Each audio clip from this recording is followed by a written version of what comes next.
আসসালামু আলাইকুম। অষ্টম শ্রেণীর শিক্ষার্থীদের স্বাগতম জানাচ্ছি। আশা করি তোমরা ভালো আছো। তোমরা প্রত্যেকটা ক্লাসে সংযুক্ত থাকবে, তাহলে তোমরা ক্লাসটি সুন্দরভাবে বুঝতে পারবে। প্রিয় শিক্ষার্থী, তোমরা খুব সুন্দরভাবে ক্লাসটি গ্রহণ করবে, বোর্ডের দিকে খেয়াল করবে। আমরা প্রথম অধ্যায় থেকে প্রাণীজগতের শ্রেণীবিন্যাস একটি ক্লাস নিয়েছিলাম। আজকে আবার দ্বিতীয় ক্লাস আমার। আজকে আমরা বেশিরভাগ একটু রিপিটও করব, প্লাস নতুন যে শ্রেণীবিন্যাস আছে সেই প্রাণীজগতের শ্রেণীবিন্যাসের যে দুইটি শ্রেণীবিন্যাস আছে, অমেরুদণ্ডী এবং মেরুদণ্ড প্রাণী। আজকে আমি সেই অমেরুদণ্ড প্রাণী নিয়ে আলোচনা করব। প্রিয় শিক্ষার্থী, আমরা একটু রিপিট করছি। আমরা দেখব যে শ্রেণীবিন্যাস কাকে বলে, শ্রেণীবিন্যাসের জনক এবং এই সম্পর্কে আমরা দেখব। একটু আমরা খেয়াল করো বোর্ডের দিকে।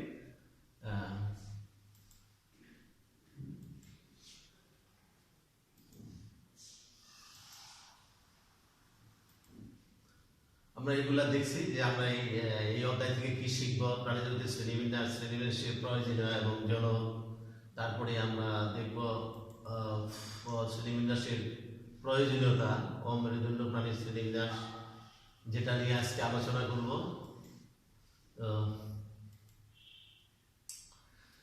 আমরা জানি এই পৃথিবীতে বৈচিত্র্যময় প্রাণীকুল রয়েছে। অণুবীক্ষণিক প্রাণী, এমিবা থেকে শুরু করে বিশাল আকৃতির কৃমি, তাই না? এমিবা হচ্ছে অনেক ক্ষুদ্র প্রাণী যেটা অণুবীক্ষণ যন্ত্রের সাহায্যে ছাড়া দেখা যায় না, কিন্তু তিমি অনেক বড় প্রাণী, সামুদ্রিক প্রাণী, বিশাল আকারের প্রাণী, কয়েক টন যার ওজন।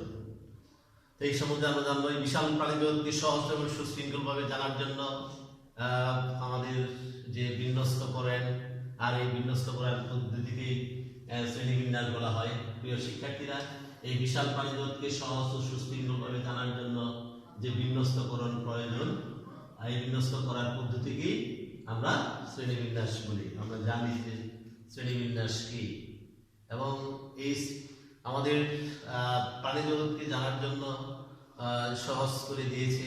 আমাদের চারপাশে যে প্রাণীজগৎ দেখলে মনে অনুভব হয়, তা হলো এদের মধ্যে কিছু প্রাণীর মেরুদণ্ড আছে, আবার কিছু প্রাণীর মেরুদণ্ড নেই। মেরুদণ্ড হচ্ছে যে সমস্ত প্রাণী সোজা হইয়া দাঁড়াইতে পারে, যাদের শির দ্বারা আছে, এটা হচ্ছে মেরুদণ্ড প্রাণী। আর যাদের শির দ্বারা নেই, যাদের এই শক্ত পিছনের যে হাড়টা, যারা সোজা হয়ে দাঁড়াইতে পারে না, তাদেরকে আমরা অমেরুদণ্ড প্রাণী বলি। শিক্ষার্থীরা, সেটা আমরা জানি। এখন আমাদের কিছু কাজ আছে। আমরা এখানে কিছু প্রশ্ন লিখছি যে প্রাণী জগতের শ্রেণীবিন্যাস কাকে বলে। ঠিক আছে, আমরা এটা জানলাম। এবং এই প্রাণী জগৎকে যে তিনজন বৈজ্ঞানিকের নাম বলছিলাম, এরিস্টটল, জন রে এবং প্রাণী বিজ্ঞানের জনক কেরোলাস নিয়ে কয়েকটি আমরা ছবি দেখব। তাদের বিজ্ঞানী এরিস্টটল, তারপরে বিজ্ঞানী জন রে এবং আমাদের যে কেরোলাস মিনিয়াস, প্রকৃতির বিজ্ঞানী, যাকে শ্রেণীবিন্যাসের জনক বলা হয়। আমরা তিনজন বিজ্ঞানীকে নাম দেখলাম। একজন হচ্ছে যারা এই প্রাণীজগতের শ্রেণীবিন্যাসের ইতিহাস নিয়ে আলোচনা করেছেন, এরিস্টটল, জন রে এবং কেরোলাস লিনিয়াস। ইনি হচ্ছে প্রকৃত বিজ্ঞানী, প্রকৃতির বিজ্ঞানী এবং শ্রেণীবিন্যাসের জনক। আমাদের যে 15 লক্ষ প্রাণী রয়েছে, সেই 15 লক্ষ প্রাণীকে আমরা সহজ, সুন্দর এবং সুশৃঙ্খলভাবে কিভাবে আমরা জানতে পারি, সেটা করেছেন কেরোলাস লিনিয়াস, তাই না? আমাদের এখানে সংক্ষিপ্ত প্রশ্ন আসতে পারে যে প্রাণী বিজ্ঞানের জনক কাকে বলা হয়। তাহলে আমরা নিশ্চয়ই বলবো যে কেরোলাস লিনিয়াসকে শ্রেণীবিন্যাসের জনক বলা হয়। কেরোলাস লিনিয়াসকে শ্রেণীবিন্যাসের জনক বলা হয়। ওকে শিক্ষার্থীরা, এখন আমরা দেখব আধুনিক শ্রেণীবিন্যাসের সকল প্রাণী এনিমিলিয়া জগতের অন্তর্ভুক্ত। এক নজরে এনিমিলিয়া জগতের আমরা শ্রেণীবিন্যাস দেব। শিক্ষার্থীরা, আধুনিক শ্রেণীবিন্যাসের সকল প্রাণী হচ্ছে এনিমিলিয়া জগতের অন্তর্ভুক্ত। এক নজরে আমরা এই এনিমিলিয়া জগতের শ্রেণীবিন্যাসটা দেখব। এবং তাদের স্বভাব, বাসস্থান এবং সাধারণ বৈশিষ্ট্য নিয়ে আমরা আলোচনা করব। প্রিয় শিক্ষার্থীরা, তোমরা একটু খেয়াল করো, এনিমিলিয়ার জগৎ, এবং এই জগৎকে প্রথমে 9টি পর্বে ভাগ করা যায়। 9টি পর্ব আমরা প্রথম ক্লাসে এটা আলোচনা করেছিলাম, এই 9টি পর্ব। এবং প্রথম 8টি পর্ব হচ্ছে অমেরুদণ্ড প্রাণী এবং শেষের পর্বের প্রাণী হচ্ছে মেরুদণ্ডী প্রাণী। এবং শেষের পর্ব কর্ডাটা, এই কর্ডাটাকে আবার 3টি উপশ্রেণীতে ভাগ করা যায়, 3টি উপপর্বে ভাগ করা যায়, তাই না? 3টি উপপর্বে ভাগ করা যায়। উপপর্বগুলো হচ্ছে ইউরোকর্ডাটা, সেফালোকর্ডাটা, ভার্টিব্রাটা। এবং যে উপপর্ব ভার্টিব্রাটা, এই ভার্টিব্রাটাকে আবার 7টি শ্রেণীতে ভাগ করা যায়: সাইক্লোস্টোমাটা, কন্ড্রিকথিস, অস্টিকথিস, উভচর, সরীসৃপ, পক্ষকুল, স্তন্যপায়ী প্রাণী। শিক্ষার্থীরা, তোমরা বোর্ডে খেয়াল করো, এনিমিলিয়ার জগতের যে প্রাণীগুলো প্রথমে 9টি পর্বে ভাগ করা যায়: পরিফেরা, নিডালিয়া, প্লাটিহেলমিনথিস, নামাটোডা বা nematoda, Annelida, arthropoda, mollusca, Echinodermata, chordata. এবং এই কর্ডাটাকে আবার ইউরোকর্ডাটা, সেফালোকর্ডাটা, ভার্টিব্রাটা, 3টি উপপর্ব। এবং ভার্টিব্রাটাগুলোকে 7টি শ্রেণীতে ভাগ করা যায়: সাইক্লোস্টোমাটা, কন্ড্রিকথিস, অস্টিকথিস, উভচর, সরীসৃপ, পক্ষীকুল, স্তন্যপায়ী। তো এইগুলা শ্রেণীবিন্যাসগুলা প্রথমে পর্ব, উপপর্ব এবং শ্রেণী আমাদের অবশ্যই মনে রাখতে হবে। এখন আমরা প্রথম যে 9টি পর্বের প্রাণীগুলো আছে, 8টি পর্বের প্রাণী, অমেরুদণ্ডী প্রাণী, এবং এই পর্বের প্রাণীগুলো নিয়ে আমরা আলোচনা করব। এদেরকে কিভাবে আমরা শনাক্ত করতে পারি? এদের তাহলে অবশ্যই স্বভাব এবং বাসস্থান এবং সাধারণ বৈশিষ্ট্য সম্পর্কে আমাদের জানতে হবে শিক্ষার্থীরা। নেক্সট আমরা যাই, জোড়াই কাজটা, এটা আমার পরের কাজ, পরে তোমাদের বাসায় হোমওয়ার্ক দিয়ে দিব, যদি আমাদের স্লাইড আগে আসছে। এখন আমরা দেখব পর্ব হচ্ছে পরিফেরা। পরিফেরা পর্বের আমরা দেখব প্রাণীগুলা কি কি, তাদের স্বভাব এবং বাসস্থান এবং বৈশিষ্ট্য, স্বভাব এবং বাসস্থান, তাই না? শিক্ষার্থীরা, স্বভাব এবং বাসস্থান, পর্ব পরিফেরা, এরা স্পঞ্জ নামে পরিচিত। অধিকাংশ সামুদ্রিক পৃথিবীর সর্বত্রই পাওয়া যায়, তাই না? যে পর্ব, যে পরিফেরা, পরিফেরা পর্বের প্রাণীরা স্পঞ্জ নামে পরিচিত। যে আসতে পারে ছোট প্রশ্ন, পরিফেরা পর্বের প্রাণীদেরকে কি বলা হয়? স্পঞ্জ বলা হয়। কোথায় থাকে? সামুদ্রিক পৃথিবীর সর্বত্র পাওয়া যায়। 2টা উদাহরণ: স্পঞ্জিলা, স্কাইফা। স্পঞ্জিলা, স্কাইফা। এখন আমাদের দেখবো এদের বৈশিষ্ট্য, তাই না? সরলতম বহুকোষী প্রাণী এরা, ঠিক আছে? দেহ প্রাচীর অসংখ্য ছিদ্রযুক্ত, ছিদ্রপথে পানির সাথে অক্সিজেন খাদ্যবস্তু প্রবেশ করে, এবং কোনো পৃথক সুগঠিত কলা, অঙ্গ ও তন্ত্র থাকে না। সুগঠিত কলাতন্ত্র ও অঙ্গ, কোনো পৃথক সুগঠিত কলা, অঙ্গ ও তন্ত্র থাকে না। এটাই হচ্ছে সাধারণ বৈশিষ্ট্য। সরলতম বহুকোষী প্রাণী, এরা বহুকোষী, বহুকোষ দ্বারা গঠিত। উদাহরণ: স্পঞ্জিলা, স্কাইফা। ঠিক আছে? এরা কি নামে পরিচিত? পরিফেরা পর্বের প্রাণীরা স্পঞ্জ নামে পরিচিত। নেক্সট আমরা দেখব 2 নম্বর পর্ব, দেখব নিডালিয়া। নিডালিয়া পর্বের প্রাণীগুলো কি কি? হাইড্রা এবং ওভেলিয়া। ওভেলিয়া, হাইড্রা এবং ওভেলিয়া। স্বভাব বৈশিষ্ট্য পৃথিবীর সর্বত্রই পাওয়া যায়। অধিকাংশ প্রজাতি সামুদ্রিক। এরা পানিতে ভাসমান বস্তুর সাথে দেহকে আটকে রেখে মুক্তভাবে সাঁতার কাটতে পারে এরা। ঠিক আছে? এটা হচ্ছে তার স্বভাব এবং বাসস্থান। তারপরে দেখবো আমরা বৈশিষ্ট্য। দেহ দুটি ভ্রূণীয় কোষ দ্বারা গঠিত। দেহের বাইরের দিকে স্তরটি এক্টোডার্ম এবং ভিতরের স্তরটি এন্ডোডার্ম। তার যে দেহ আছে, ভিতরের স্তর, বাইরের দিকে স্তর হচ্ছে এক্টোডার্ম এবং ভিতরের স্তরটা হচ্ছে এন্ডোডার্ম। ঠিক আছে? দেহগহ্বরে আমরা দেহগহ্বরকে সিলিন্ডারন বলে, এদেরকে দেহগহ্বর যে আছে এরা একাধারে পরিপাক ও সংবহনে অংশগ্রহণ করে। শিকার ধরা, আত্মরক্ষা চলনের জন্য এক্টোডার্ম এবং নিডোব্লাস্ট কোষ থাকে। এই সমস্ত প্রাণীরা শিকার ধরে, যেহেতু এরা পৃথিবীর সর্বত্রই পাওয়া যায় এবং অধিকাংশ প্রজাতি সামুদ্রিক, এই জন্য এদের কি থাকে, আত্মরক্ষার চলনের জন্য এন্ডোডার্ম এবং তোমার নিডোব্লাস্ট থাকে, নিডোব্লাস্ট কোষ থাকে। এই হচ্ছে বৈশিষ্ট্য। আমাদের 3 নম্বর পর্ব হচ্ছে প্লাটিহেলমিনথিস। এদের উদাহরণ হচ্ছে যকৃৎ কৃমি এবং ফিডার কৃমি। আমরা জানি যকৃৎ কৃমি, ফিডার কৃমি, এরা হচ্ছে বহিঃপরিজীবী বা অন্তঃপরিজীবী হিসাবে অন্য জীবদেহের ভিতরে বা বাইরে বসবাস করে। কিছু প্রজাতি মুক্তজীবী হিসাবে স্বাদু বা লবণাক্ত পানিতে বসবাস করে। এরা বহিঃপরিজীবী বা অন্তঃপরিজীবী হিসাবে অন্য জীবদেহের ভিতরে এবং বাইরে বসবাস করে। কিছু প্রজাতি মুক্তজীবী হিসাবে স্বাদু অথবা লবণাক্ত প্রাণী হিসাবে বাস করে। বহিঃপরজীবী বা অন্তঃপরজীবী অর্থাৎ অন্য জীবদেহের বাইরে থাকতে পারে, আবার আমাদের ভিতরে থাকতে পারে।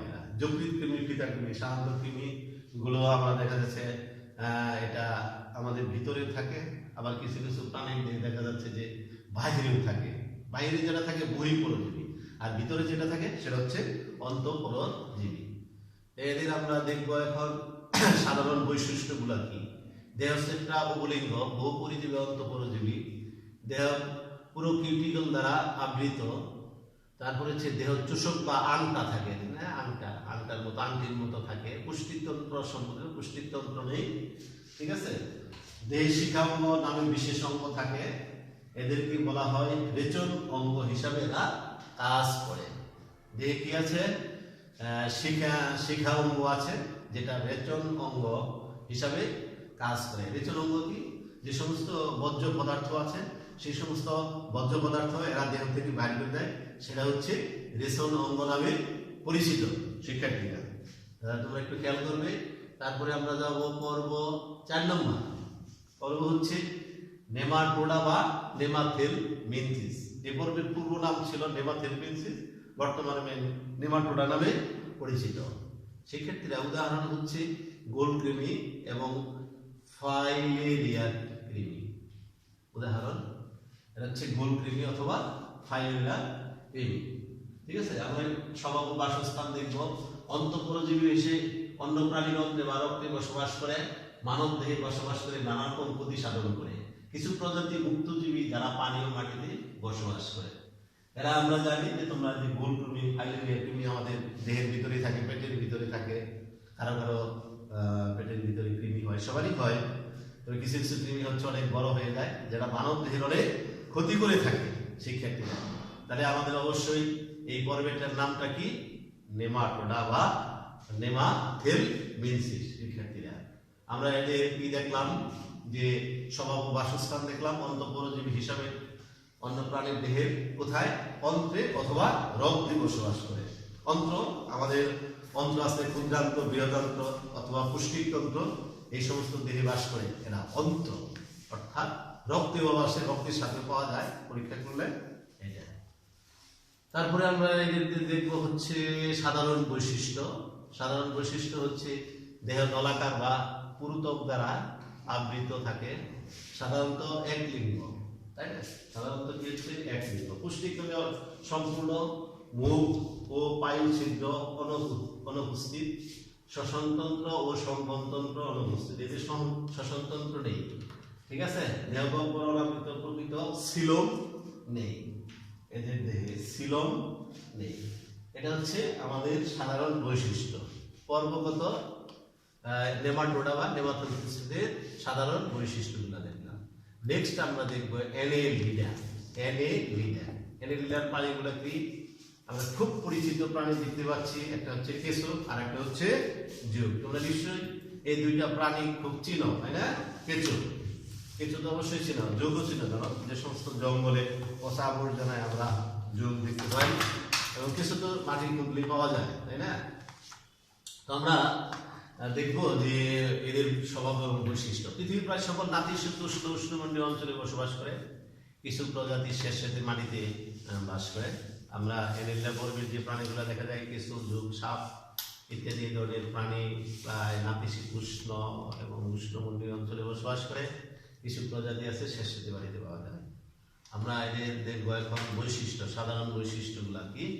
দেহ নলাকার ও খণ্ডায়িত, তাই না? আমরা কিছু কি যদি দেখা যাচ্ছে যে এটা নলের মতো, সাধারণত লম্বা আকারে সোজা অথবা বাঁকাও হইতে পারে এবং খণ্ডায়িত। এদের থেকে মাঝে মাঝে দেখা যাচ্ছে যে খণ্ডে বিভক্ত, কিছু খণ্ডে বিভক্ত, প্রতিটি খণ্ড একটা সিটা থাকে, তাই না? জোকে থাকে, কিছুতে থাকে কিন্তু জোকে থাকে না। এই সিটার সাহায্যে এরা কি করে এরা চলাচল করে। তোমরা কিছু দেখতে পাচ্ছ যে কিভাবে চলাচল করে আমরা দেখতে পাচ্ছি, ঠিক আছে? তারপরে যোগ, এরকম যোগ আস্তে আস্তে তার সিটার সাহায্যে চলাচল করে। সিটা এটা এরকম সিঁড়ি সিঁড়ি স্টেপ স্টেপ আছে, এই স্টেপের সাথে আস্তে আস্তে এরা চলাফেরা করে। তারপরে আমরা দেখব প্রাণী জগতের সবচেয়ে বড় পর্ব হচ্ছে আর্থ্রোপোডা। সবচেয়ে প্রাণী জগতের বৃহত্তম পর্ব। এই পর্বে অনেকগুলা প্রাণী আছে, অসংখ্য প্রাণী আছে। প্রাণী জগতের সবচেয়ে বৃহত্তম পর্ব হচ্ছে আর্থ্রোপোডা। শিক্ষার্থীরা তোমাদের এখানে এমসিকিউ আসে যে প্রাণী জগতের সবচেয়ে বড় পর্বটা কি? হয়তো আরো পর্ব দিয়ে দিল পরিফেরা, অ্যাডেনিলা, আর্থ্রোপোডা, এগাইনোডার্মোডা। তাহলে তোমাদের মনে রাখতে হবে আর্থ্রোপোডা হচ্ছে প্রাণী জগতের সবচেয়ে বড় পর্ব। তো এই পর্বের প্রাণীগুলা আমাদের খুব সুপরিচিত প্রাণী। কাঁকড়া, তারপরে তোমরা দেখতে পাচ্ছ প্রজাপতি, তাই না? তোমাদের সবচেয়ে হচ্ছে এটা পরিচিত প্রাণী। প্রাণী যদি সবচেয়ে বৃহত্তম পর্ব, এরা পৃথিবীর সকল পরিবেশে বসবাস করতে সক্ষম। বহু প্রাণী স্থলীয় পানিতে বাস করে। অনেক প্রাণী ডানার সাহায্যে উঠতে পারে, তাই না? শিক্ষার্থীরা তোমরা দেখতে পাচ্ছ যে প্রজাপতি, এটা কি সাহায্যে উঠে? ডানা আছে, পাখা আছে, পানার সাহায্যে। কিন্তু কাঁকড়া কি উঠতে পারে? নিশ্চয়ই না, এটা উঠতে পারে না। শিক্ষার্থীরা মনে রাখবে। এখন আমরা দেখি সাধারণ বৈশিষ্ট্যগুলা কি।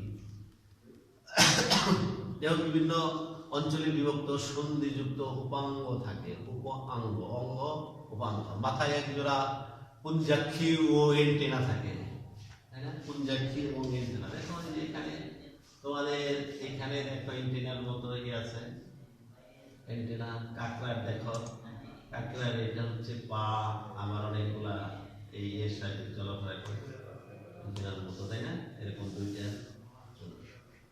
তাহলে নরম দেহ কাইটিন সমৃদ্ধ পদার্থ দ্বারা দেহে রক্তকূট গহ্বর হিমোসিল নামে অবস্থিত। দেহে যে রক্ত থাকে সেই রক্তকূট গহ্বর তোমার হিমোসিল নামে পরিচিত। অনেক সময় বলে যে হিমোসিল কাকে বলে, তাহলে আমরা বলবো আর্থ্রোপোডা প্রাণীর দেহের রক্তকূট গহ্বরকে হিমোসিল বলে। শিক্ষার্থীরা, আর্থ্রোপোডা প্রাণীর রক্তকূট গহ্বরকে হিমোসিল বলে। এটা জ্ঞানমূলক প্রশ্ন তোমাদের আসতে পারে মেবি, তাই না? আরেকটা প্রশ্ন আমরা বললাম যে প্রাণী জগতের সবচেয়ে বড় পর্বটা কি? আর্থ্রোপোডা। মনে থাকবে? নিশ্চয়ই মনে থাকবে। নেক্সট আমরা দেখতে পাচ্ছি, দেখি আমাদের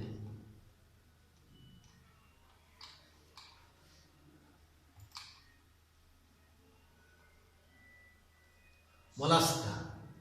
মোলাস্কা আমরা দেখতে পাচ্ছি, মোলাস্কা পর্ব।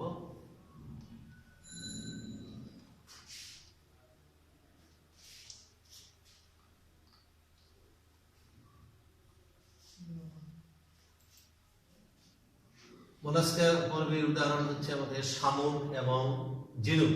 এটাও আমাদের খুব পরিচিত প্রাণী। শামুক এবং ঝিনুক আমরা সবাই চিনি, তাই না? মোলাস্কা, শামুক, ঝিনুক ক্ষুদ্র প্রাণী। এদের আমরা দেখি স্বভাবটা কি, দেখি এদের স্বভাবটা এবং বাসস্থান কোথায়, কি রকমের স্বভাব এবং কোথায় কোথায় বসবাস করে। এই প্রাণীদের ঘটক বাসস্থানের স্বভাব বৈচিত্র্যপূর্ণ। এরা পৃথিবীর সকল পরিবেশে বসবাস করে। এরা সাগরের বিভিন্ন স্তরে বাস করে। কিছু প্রজাতি পাহাড় স্বাদু পানিতে বাস করে, তাই না? পাহাড়ে দেখা যায় স্বাদু পানি, বৃষ্টি পানি, যে সমস্ত সব পানিতে এরা বসবাস করতে পারে, তাই না? শামুক এবং ঝিনুক সব জায়গায় পাওয়া যায়। এখন আমাদের এদের সাধারণ বৈশিষ্ট্যগুলো দেখবো, এরা দেখতে কিরকম।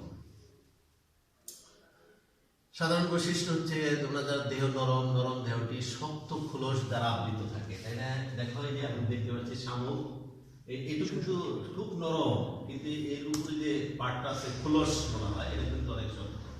তোমরা দেখতে পাচ্ছ এটা সবচেয়ে ঝিনুকটা দেখলে তোমরা বুঝতে পারো যে এই যে ঝিনুকের এটা বডিটা উপরে, এটা কিন্তু একটা শক্ত খোলস দ্বারা আবৃত, তাই না? ভিতরে এর বডিটা আছে নরম, এই জন্য বলছে নরম দেহটি শক্ত খুলুর দ্বারা আবৃত থাকে। পেশিবহুল পা দিয়ে এরা চলাচল করে। পেশিবহুল পা, দেখো এখানে যে পা গুলো আছে পেশিবহুল পা, মানে মাংস জাতীয় বেশি পা আছে, মাংসের মতো পাতে প্রচুর পেশিবহুল পা, অর্থাৎ পায়ের মধ্যে অনেক পেশি আছে, শক্ত পেশি আছে, যেটা ওরা চলাচল করতে সাহায্য করে। ফুসফুস বা ফুলকার সাহায্যে এরা শ্বসন কার্য চালায়। এদের ফুসফুস বা ফুলকাসে শ্বসন কার্য, শ্বাস প্রশ্বাস নেয় ফুলকার সাহায্যে। শিক্ষার্থীরা, তারপরে হচ্ছে আমাদের শেষ পর্ব একাইনো ডারমাটা। একাইনো ডারমাটা আমরা দেখতে পাচ্ছি এখানে ডারমাটা, এখানে উদাহরণ হচ্ছে তারা মাছ, তারপরে দেখতে পাচ্ছি সমুদ্র শশা। অর্থাৎ প্রাণীরা আসলে শশার মতো দেখা যায়, তাই না? আমরা যে শশা খাই সবজি হিসাবে, অনেকটা কিন্তু সেই রকমই দেখা যাচ্ছে, বাট এটা হচ্ছে একটা প্রাণী, ক্ষুদ্র প্রাণী, সমুদ্র শশা, ঠিক আছে? আর এটা দেখো একটা মাছ, হ্যাঁ, এটা অনেকটা তারার মতো দেখা যায়, পাঁচ তারা। আসলে এর দেহটা হচ্ছে 5টি খণ্ডে বিভক্ত। কয়টি ভাবে? 5টি খণ্ডে বিভক্ত। দেহ কাঁটাযুক্ত, এইখানে কাঁটা আছে, হ্যাঁ, এটা হলো বৈশিষ্ট্য, কাঁটা। তাহলে এই বর্ণের সকল প্রাণী সামুদ্রিক পৃথিবীর সকল মহাসাগরের বিভিন্ন স্তরে বাস করে। অধিকাংশ হচ্ছে মুক্তজীবী, এরা মুক্ত, আবদ্ধ অবস্থা নয়, মুক্ত অবস্থায় থাকে সবসময়। এখন আমরা দেখবো এদের বৈশিষ্ট্য, সাধারণ বৈশিষ্ট্য। দেহ তো কাঁটাযুক্ত, এই যে দেখে কাঁটা আছে, তাই না? প্রত্যেকটা প্রাণী দেখে দেখাই যাচ্ছে যে অনেক কাঁটা, কাঁটা কাঁটা কাঁটাযুক্ত। দেহটি 5টি সমান ভাগে বিভক্ত, 1 2 3 4 5, এরা দেহ 5টি সমান ভাগে বিভক্ত। পানির সংবহন তন্ত্র থাকে এদের, পানি ধরে রাখার জন্য সংবহন তন্ত্র থাকে। নালীপথের সাহায্যে চলাচল করে এরা। পূর্ণাঙ্গ প্রাণীতে অঙ্কীয় পৃষ্ঠদেশ নির্ণয় করা যায়, কিন্তু এদের মাথা চিহ্নিত করা যায় না। দেখো এটা যে এই মাছটার যে কোনটা মাথা, এটা কিন্তু আমরা চিহ্নিত করতে পারি না। এটা একটা বডি, উপরের একটা পৃষ্ঠ বোঝা যায়, কিন্তু মাথাটা সহজে, এটাও এরকম, এই পাশে এরকম সঠিকভাবে মাথা নির্ণয় করা কঠিন, তাই না? তা কিন্তু আমাদের এই বৈশিষ্ট্য দিয়ে আমাদের এই প্রাণীগুলাকে চিহ্নিত করতে হবে শিক্ষার্থীরা, তাই না? আমরা যে বৈশিষ্ট্য দেখলাম, এই বৈশিষ্ট্যের সাহায্যে আমরা এই প্রাণীগুলোকে চিহ্নিত করব। প্রিয় শিক্ষার্থীরা, আমরা দেখলাম তাহলে প্রাণী জগতের 9টি পর্বের মধ্যে 8টি পর্ব হচ্ছে আমাদের অমেরুদণ্ড প্রাণী। এখন আমি তোমাদের কিছু প্রশ্ন অর্থাৎ হোমওয়ার্ক কাজ দিয়ে দিব দলগতভাবে। আমরা যেহেতু দেখলাম এটা কোন শ্রেণীর প্রাণী বললাম আজকে শিক্ষার্থীরা? অমেরুদণ্ড প্রাণী। কোন প্রাণী? অমেরুদণ্ড প্রাণীর শ্রেণীবিন্যাস। এবং প্রত্যেকটি শ্রেণীর অনেকগুলো আমরা বৈশিষ্ট্য দেখছি, 3টা 4টা করে বৈশিষ্ট্য। তোমরা অন্তত একটি করে বৈশিষ্ট্য অবশ্যই মনে রাখবে, ঠিক আছে? তারপরে আমরা দেখবো এখন মূল্যায়নের জন্য আমরা বলবো প্রাণী জগতের শ্রেণীবিন্যাসের জনক কে। আমরা আজকে বলছি আমাদের প্রাণী জগতের শ্রেণীবিন্যাসের জনক হচ্ছে কেরোলাস লিনিয়াস, তাই না শিক্ষার্থীরা? তারপরে প্রশ্ন, যুগ কোন পর্বের প্রাণী? আমরা দেখলাম যুগ, তারপরে কেশো যুগ, তাই না? এটা তোমাদের পেশিবহুল পা দিয়া কোন পর্বের প্রাণীরা চলাফেরা করে? আমরা দেখলাম পেশিবহুল প্রাণী দেখতে পাচ্ছি আমরা, যেটা পেশিবহুল প্রাণী আমরা দেখলাম শামুক, ঝিনুক, তাই না? তারপরে আমরা কিছু সংক্ষিপ্ত বহু নির্বাচনী প্রশ্ন আমাদের